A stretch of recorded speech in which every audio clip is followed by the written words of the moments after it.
Hello student, this is English grammar portion and now we are continue our prepositions part. So this is the part 3rd of the prepositions. Students, if you didn't watch the previous both videos, so first you have to watch that videos, okay? हम लोग ने पुराने अपने videos में देखा था कि किस तरीके से जो फ्रॉम, ऑफ, सिंस ये जो प्रपोजिशंस है जिसका हिंदी मीनिंग से होता है, इसे किस तरीके से अलग अलग कंडीशंस में यूज़ किया जाता है. नाउ आज हम लोग जो प्रपोजिशन देखने वाले हैं उसमें मैंने शामिल किया है टू एंड टू वर्ड्स को. तो टू एंड टू वर्ड्स ये जो दो प्रपोजिशन है इसका किस तरीके से हम लोग यूज़ करेंगे स्पोकन इंग्लिश में एंड कंपटीशन एग्ज़ाम में भी आप लोगों को बहुत ज़्यादा हेल्पफुल रहेगा स्टूडेंट्स. तो देखते हैं इसका यूज़. मैंने आप लोगों को समझने के लिए इसे टू पार्ट में, मतलब कि हम लोग रहते हैं ना कि डिफरेंस बिटवीन टाइप, तो मैंने इसे इसी तरीके से डिवाइड किया हुआ है जहाँ पे आप लोग बहुत अच्छे से इसका जो कॉन्सेप्ट है वो अंडरस्टूड कर पाएंगे students. So first use of to. देखिए पहले तो मैं आपको बता दूँ टू और टू वर्ड्स दोनों का हिंदी मीनिंग होता है को या की तरफ. ठीक है, जब हमें किसी जगह की तरफ जाना होता है, किसी जगह में मतलब कि एग्जैक्ट लोकेशन में जाना होता है, तो हम उसके लिए टू का यूज़ करते हैं. बट अगर हमें उस लोकेशन की तरफ जाना होता है that time we will use two words. Okay, example के थ्रू आप लोग इसे बहुत अच्छे से समझ सकेंगे स्टूडेंट्स. देखिए मैंने एक ही एग्जाम्पल लिए हैं बट मैं आपको इसमें समझाऊंगी कि किस तरीके कब हम लोग टू का यूज़ करेंगे एंड कब हम लोग टू वर्ड्स का यूज़ करेंगे. सो फर्स्ट सेंटेंस आप देख सकते हैं, मैं स्कूल जा रहा हूँ. I am going to school. Exact location बताई गई है कि मैं स्कूल जा रहा हूँ, स्कूल से कहीं और नहीं जा रहा हूँ. ओके, ये जो बंदा है ये स्कूल बंक नहीं करने वाला है. दैट मीन्स ये ट्रू बंदा है, ये बोल रहा है कि मैं स्कूल जा रहा हूँ. So I am going to school.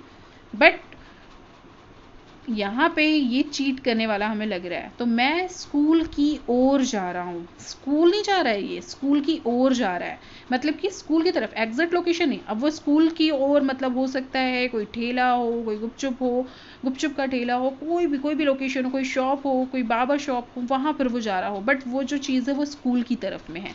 तो ये स्कूल, ये एग्जैक्ट प्लेस टू का यूज़ कब करेंगे हम लोग, जब वो जो सर्टेन पॉइंट में अगर वो उससे जाना है that time will use to preposition.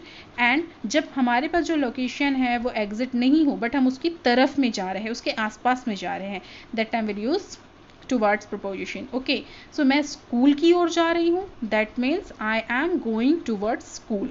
Done. Comparison में आप लोगों को अच्छे से समझ में आ रहा होगा स्टूडेंट्स. प्रिया हमारे घर आ रही है. जो प्रिया है, ये जो गर्ल है, ये हमारे घर आ रही है. ओके, एग्जैक्ट लोकेशन है कि वो हमारे ही घर आ रही है, कहीं और नहीं जा रही है. So Priya is coming to our home. Priya हमारे घर आ रही है, एग्जैक्ट लोकेशन है, that's why we are using to preposition. Okay, so Priya is coming to our home. इस चीज से मिलता जुलता टू वर्ड्स के लिए देखते हैं. प्रिया हमारे घर की तरफ आ रही है. हमारे घर नहीं आ रही है, हमारे घर की तरफ आ रही है. सो वो हमारे घर की तरफ आके बाजू वाले अंकल के यहाँ भी जा सकती है ना, या पहले भी रुक सकती है. So Priya is coming towards our home. Done students, hope आप लोग ये समझ पा रहे होंगे कि किस कंडीशन में हम लोग टू का यूज़ करेंगे और कब हम लोग टूवर्ड्स का यूज़ करेंगे. सो एग्जैक्ट जब लोकेशन होती है दैट टाइम हम लोग टू का यूज़ करते हैं, और जब लोकेशन एग्जैक्ट नहीं होती है बट उस लोकेशन के आसपास सराउंडिंग वाला जो एरिया होता है that time we are using two words. Done. Next example मैं आप लोगों को बताती हूँ. वो हॉस्पिटल जा रहा है. एग्जैक्ट लोकेशन है कि वो हॉस्पिटल ही जा रहा है. So he is going to hospital. वो हॉस्पिटल की ओर जा रहा है. हॉस्पिटल जा रहा है या नहीं जा रहा वो बात का मैटर है, बट अभी तो हमको कंफर्म नहीं है ना. आप इस सेंटेंस में बिल्कुल भी कंफर्म नहीं हो कि वो हॉस्पिटल के अंदर में जा रहा है कि हॉस्पिटल के आसपास में जा रहा है. दैट टाइम वो हॉस्पिटल की ओर जा रहा है. That's why we use towards preposition. So he is going towards hospital. Done students. So hope आप लोगों को जो ये यूज़ है टू और towards preposition दोनों का ये समझ में आ गया होगा, है ना. अब इसमें कंफ्यूजन नहीं होना चाहिए कि कब हम लोग टू का यूज़ करेंगे और कब हम लोग टू वर्ड्स का यूज़ करेंगे. जब भी एग्जैक्ट लोकेशन होगी, एग्जैक्ट पॉइंट होगा, एग्जैक्ट प्लेस होंगी जहाँ पर आप निश्चित हो कंफर्म हो कि वो वहाँ पे जा रहा है या उस प्लेस में जाने वाला है, दैट टाइम हमें टू का यूज़ करना है। और जब आप उसमें कंफर्मेशन नहीं हो कि किस लोकेशन में जा रहा है बल्कि उस लोकेशन की तरफ में आ रहा है, दैट टाइम हम लोग टू वर्ड्स का यूज़ करेंगे। तो आप लोग समझ गए होंगे। इसी के साथ साथ हमको ये भी पता चल गया कि टू एंड टू वर्ड्स जो है वो प्रीपोजिशंस भी है ना। इसी के जैसा अभी हम लोग नेक्स्ट यूज देखते हैं भाई, अंडर, बीनीथ एंड अंडरनीथ का। देखिए इन तीनों का मतलब स्टूडेंट्स होता है नीचे। ओके, हम लोग बोलते हैं ना अंडर द ट्री, मतलब कि नीचे में बैठा है। बीनीथ द टेबल, मतलब टेबल के नीचे में है ना। तो इस तरीके से यहाँ पर क्या है students, under, beneath and underneath, इसका यूज हम लोग देखने वाले हैं। ये जो प्रपोजिशन है देखिए, मतलब तो इसका एक ही होता है बट यूजेस इसके अलग अलग कंडीशन में हैं। डोंट फॉरगेट स्टूडेंट्स, मैं जो बोलना चाह रही हूँ आप लोग उसको अच्छे से ध्यान से सुनिए, listen carefully students. First use हम लोग देखते हैं अंडर का, अंडर, बीनीथ एंड अंडरनीथ, तीनों का मतलब ही नीचे होता है। बट यूज किस कंडीशन में, हमको कब हमें अंडर का यूज करना है, कब हमें बीनीथ एंड अंडरनीथ का यूज करना है। बीनीथ एंड अंडरनीथ एक ही कंडीशन में अप्लाई होंगे, बट जो अंडर है ये अलग कंडीशन में अप्लाई होगा। देखते हैं कैसे। देखिए लिसन केयरफुली, किसी के नीचे मतलब कोई भी ऑब्जेक्ट हो या कोई भी सब्जेक्ट हो, जब उसके नीचे में कोई चीज़ है बट उसे बिना छुए, मैं आपको बताती हूँ एग्जाम्पल के थ्रू भी हम बहुत अच्छे से समझेंगे। Subject and object not fully touched, मतलब कि कोई भी चीज़ जब किसी के ऑब्जेक्ट या सब्जेक्ट के नीचे में है बट उसे बिल्कुल भी टच नहीं कर रही है। एग्जाम्पल के थ्रू हम लोग समझते हैं स्टूडेंट्स, किसका यूज पढ़ रहे हैं हम लोग, अंडर प्रपोजिशन का। ओके, सो राम बेड के नीचे छुपा हुआ है। राम बेड के नीचे छुपा हुआ है, मतलब कि वो बेड से चिपक के तो नहीं छुपा है, बेड के नीचे में है। ये जो बेड है ये एक ऑब्जेक्ट है और राम एक सब्जेक्ट है। तो क्या ये जो राम है इस बेड से चिपक के छुपा है क्या? नहीं, बिल्कुल नहीं। वो बेड के नीचे में छुपा हुआ है, वो बेड से बिल्कुल भी टच नहीं है। So Ram is hidden under the bed. Okay, ये इसको फुली टच नहीं है, जो राम है वो बेड को फुली टच नहीं है। उसी के तरह से हम लोग एक दूसरा एग्जाम्पल देख लेते हैं। मम्मी पेड़ के नीचे बैठी है।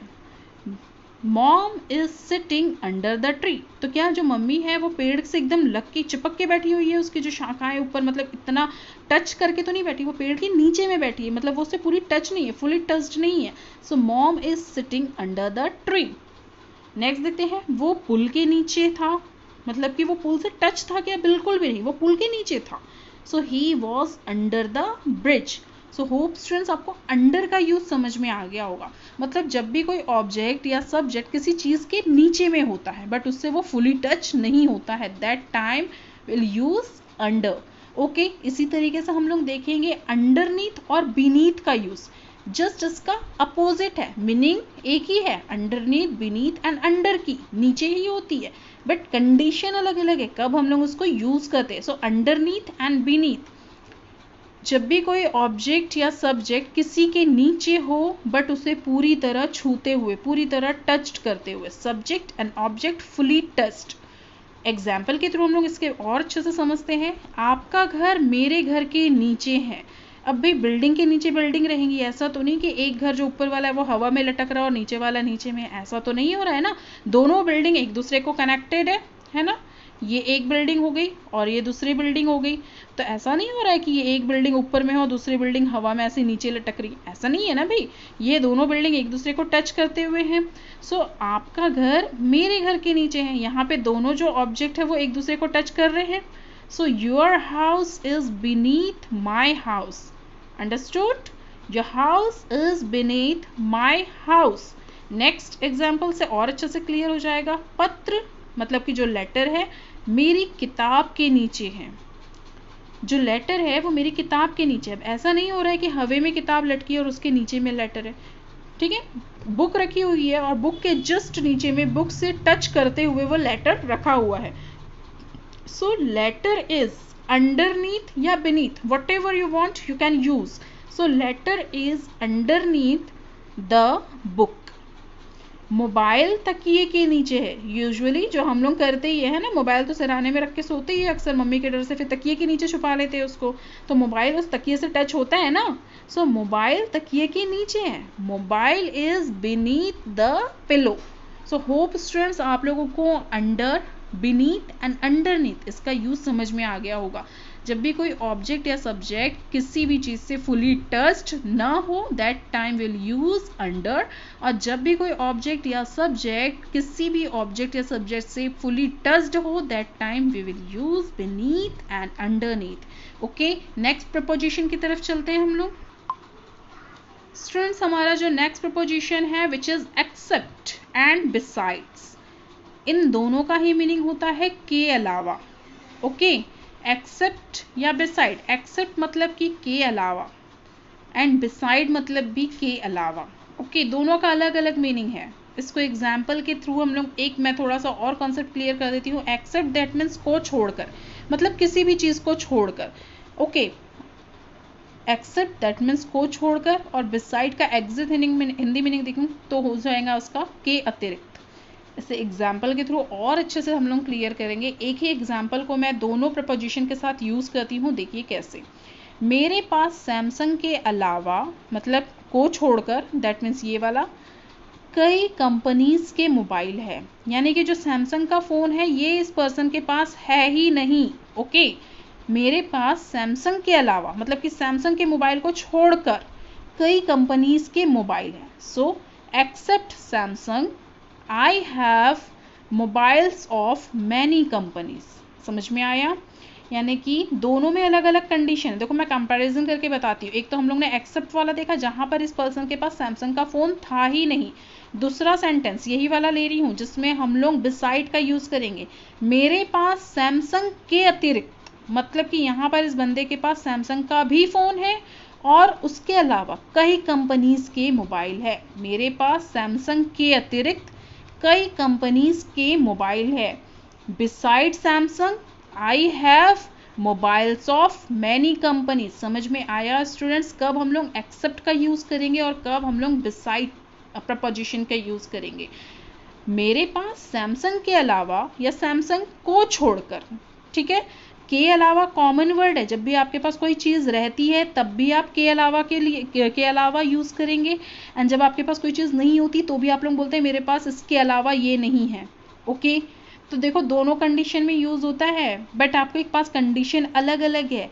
जब भी आपके पास कोई चीज नहीं रहेगी at the time we will use except, और जब आपके पास कोई चीज रहती है और उसको छोड़कर आप दूसरी चीजों से कंपैरिजन करते हो that time we will use besides. पहला वाला सेंटेंस देख लीजिए आप, मेरे पास सैमसंग के अलावा यानी कि सैमसंग को छोड़कर कई कंपनीज के मोबाइल है, यानी कि बंदे के पास सैमसंग का फोन नहीं है। Except Samsung I have mobiles of many companies. मेरे पास सैमसंग के अतिरिक्त, मतलब कि सैमसंग तो है, काफी रिच पर्सन है ना, मेरे पास सैमसंग के अतिरिक्त कई कंपनीज के मोबाइल है। So beside Samsung I have mobiles of many companies. एक और एग्जाम्पल देख लेते हैं भाई, ये शॉप संडे के अलावा सभी दिन खुलती है। मतलब कि जो शॉप है वो संडे को बंद रहती है। ओके, सो ये जो शॉप है ये संडे के अलावा सभी दिन खुलती है। That means this shop opens every day except Sunday. या फिर इसको दूसरे तरीके से और भी लिखा जा सकता है, एक्सेप्ट संडे। आप एक्सेप्ट बाद में लगाओ या पहले लगाओ, डजेंट मैटर। ओके, बट आपका एक्सेप्ट लगाने के बाद जो आपका सेंटेंस है वो क्लियर होता है कि ये जो शॉप है ये संडे को छोड़कर सभी दिन ओपन हो रही है। Done. So except Sunday this shop opens every day. और अगर इसी को मुझे बिसाइड के साथ बनाना होगा तो हम कैसे बनाएंगे, या आप लोगों का भाई होमवर्क रहेगा, है ना, आप लोगों को बताना है। तो सेंटेंस हमारा हिंदी में क्या हो जाएगा, ये शॉप संडे के साथ साथ या फिर ये शॉप संडे के अतिरिक्त सभी दिन खुलती है। तो अब आप लोगों को बताना है कि इसका सेंटेंस बिसाइड को लेके कैसा बनेगा। ओके, और कुछ एग्जांपल्स देख लेते हैं स्टूडेंट्स हम लोग यहाँ पे। इस पेन के अलावा मेरे पास 2 पेन और है। मतलब कि देखिए यहाँ पर मैं आप लोगों को एग्जाम्पल के थ्रू बता देती हूँ, ये 3 चीज़ है तो मैं आप लोगों को ये बता सकती हूँ कि ये जो 2 पेन तो है ही, ये जो 2 पेन तो है ही, तो ये पेन के अलावा, मतलब कि मैं ये बोल सकती हूँ यहाँ पे कि ये जो ब्लैक पेन है इस पेन के अलावा मेरे पास ये 2 पेन और है। मतलब कि ये पेन तो है ही, साथ ये 2 पेन और है मेरे पास। तो हमारा जो सेंटेंस है वो कैसे बनेगा स्टूडेंट्स, बिसाइड दिस पेन मतलब कि इस पेन के अलावा, ये तो मेरे पास प्रेजेंट है, इसके अलावा आई हैव 2 more पेन्स। या फिर एक और ऐसे तरीके से लिख सकते हैं, I have 2 more pens beside this pen. Done, यानी कि मेरे पास 3 पेन है, ऐसा नहीं कि मैं इसको छोड़कर ऐसा बोल रही हूँ, है ना। So beside this pen I have 2 more pens, या फिर इसको ऐसे भी लिखा जा सकता है, I have 2 more pens beside this pen. Next example देखते हैं, मैं तुम्हारे अलावा किसी को भी डांट सकती हूँ। यानी कि मैं तुम्हारे अलावा, तुमको बिल्कुल नहीं डांटूंगी भाई, you are my favourite student, है ना, तो मैं तुमको बिल्कुल नहीं डांटूंगी, तुम्हारे अलावा मैं सबको डांट सकती हूँ। So I can scold anyone except you, है ना, एक्सेप्ट यू, ये जो यू है उसको बिल्कुल भी डांट नहीं पड़ रही है, बाकी सबको पड़ रही है भाई, मैं सबको डांट सकती हूँ। So I can scold anyone except you. हालांकि मुझसे कोई बचा नहीं है, सभी पिटे हैं, बट एग्जाम्पल तो बनता है ना, I can scold anyone except you. और इससे सिमिलर बिसाइड के साथ हम कैसे एग्जाम्पल बनाएंगे, मैं तुम्हारे साथ साथ या मैं तुम्हारे अतिरिक्त किसी को भी डांट सकती हूँ।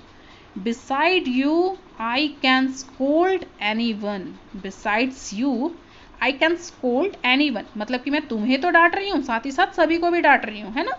और यहाँ पर क्या था, मैं तुमको छोड़कर सबको डांट सकती हूँ। ओके, देखो भाई दूसरा, ये जो लास्ट एग्जाम्पल है, this is really my favourite example है हमारा, काजू कतली छोड़कर मुझे गुलाब जामुन दे दो। Give me gulab jamun accept kaju katli. Kaju katli मुझे नहीं चाहिए, हाँ गुलाब जामुन तो डेफिनेटली चाहिए। So give me gulab jamun accept kaju katli. या फिर लास्ट एग्जाम्पल भाई और भी ज़्यादा बेस्ट है पहले वाले से, काजू कतली के अतिरिक्त मुझे गुलाब जामुन भी दे दो, या स्वीट लवर, है ना।